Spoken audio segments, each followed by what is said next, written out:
தேவனே எனக்கு சாட்சி. என் கட்டுகளிலும் நான் சுவிசேஷத்திற்காக உத்தரவு சொல்லி அதை திடப்படுத்தி வருகிறதிலும் நீங்கள் அனைவரும் எனக்கு அளிக்கப்பட்ட கிருபையில் பங்குள்ளவர்கள் ஆனதால் உங்களை என் இருதயத்தில் தரித்துக் கொண்டிருக்கிறபடினாலே உங்கள் எல்லாரையும் குறித்து நான் இப்படி நினைக்கிறது எனக்கு தகுதியாய் இருக்கிறது. இயேசு கிறிஸ்துவின் உருக்கமான அன்பிலே உங்கள் எல்லார் மேலும் எவ்வளவோ வாஞ்சியாய் இருக்கிறேன் என்பதற்கு தேவனே எனக்கு சாட்சி.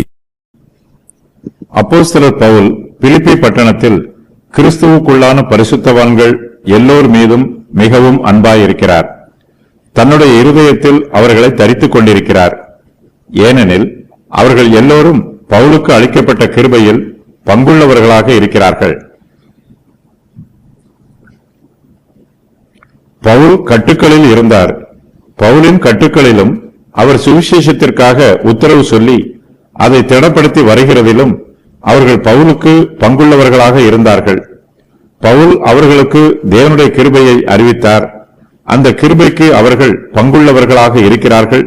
இதனால் பிலிப்பு சபையில் உள்ள விசுவாசிகள் பவுலோடு நெருக்கமாக இருக்கிறார்கள். ஊழியக்காரர்கள் மூலமாய் அநேக விசுவாசிகள் ஆவிக்குரிய நன்மைகளையும் ஆசீர்வாதங்களையும் பெற்றுக் கொள்கிறார்கள். அவர்கள் தங்களுக்கு ஊழியம் செய்த ஊழியக்காரரோடு நெருங்கிய ஐக்கியத்தில் இருப்பார்கள். அவர்கள் மீது அதிகமாய் அன்பு கூறுவார்கள். ஏனெனில் அவர்களுடைய ஊழியத்தின் மூலமாய் இந்த விசுவாசிகள் அநேக ஆசீர்வாதங்களை பெற்றிருக்கிறார்கள். பிலிப்பு சபையில் உள்ள விசுவாசிகள் பவுலுக்கு அளிக்கப்பட்ட கிருபையில் பங்குள்ளவர்களாக இருக்கிறார்கள். பவுலின் ஊழியத்திலும் பாடுகளிலும் பிலிப்பு சபையின் விசுவாசிகள் அவரோடு சேர்ந்து கொள்கிறார்கள். பவுல் பாடுகளையும் வேதனைகளையும் உபத்திரவங்களையும் அனுபவித்த போது விசுவாசிகள் நீடிய இரக்கத்தினாலும் கரிசனையினாலும் அன்பினாலும் பவுலின் பாடுகளுக்கு பங்குள்ளவர்களாக இருக்கிறார்கள். பவுலுக்கு உதவி புரிய ஆயத்தமாயிருக்கிறார்கள்.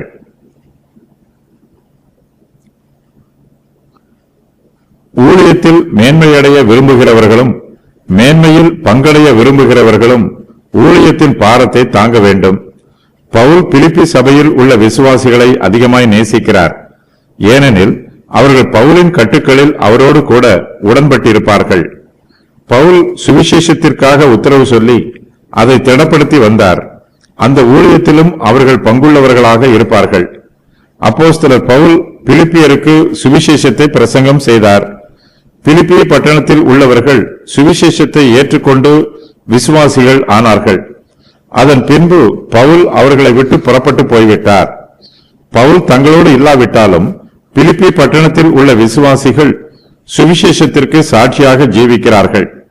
சுவிசேஷத்திற்காக உத்தரவு சொல்லி அதை திடப்படுத்துகிறார்கள். பவுலும் சுவிசேஷ ஊழியத்தில் அவர்கள் பங்குள்ளவர்களாக இருக்கிறார்கள். பவுலோடு கூட அவர்களும் பாடுகளை அனுபவிக்கிறார்கள்.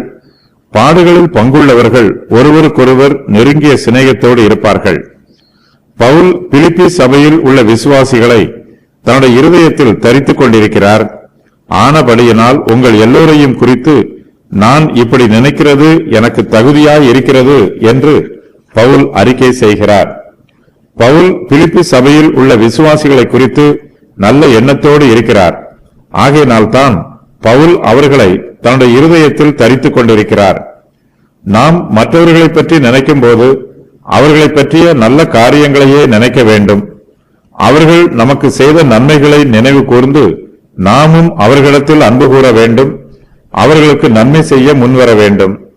பிலிப்பி சபையில் உள்ள விசுவாசிகளை பற்றி பவுல் எழுதும்போது தன்னுடைய வார்த்தைக்கும் தான் அவர்கள் மீது வைத்திருக்கும் அன்புக்கும் தேவனே தனக்கு சாட்சி என்று அறிவிக்கிறார். கிறிஸ்துவின் உருக்கமான அன்பிலே பவுல் அவர்கள் எல்லோர் மேலும் அதிகமாய் வாஞ்சையாய் இருக்கிறார்.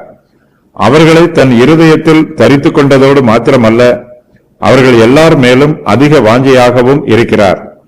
அவர்களை பற்றி நினைத்து அதிக சந்தோஷத்தோடு இருக்கிறார். அவர்களுக்காக எப்போதும் தேவனுடைய சமூகத்தில் சந்தோஷத்தோடு விண்ணப்பம் பண்ணுகிறார்.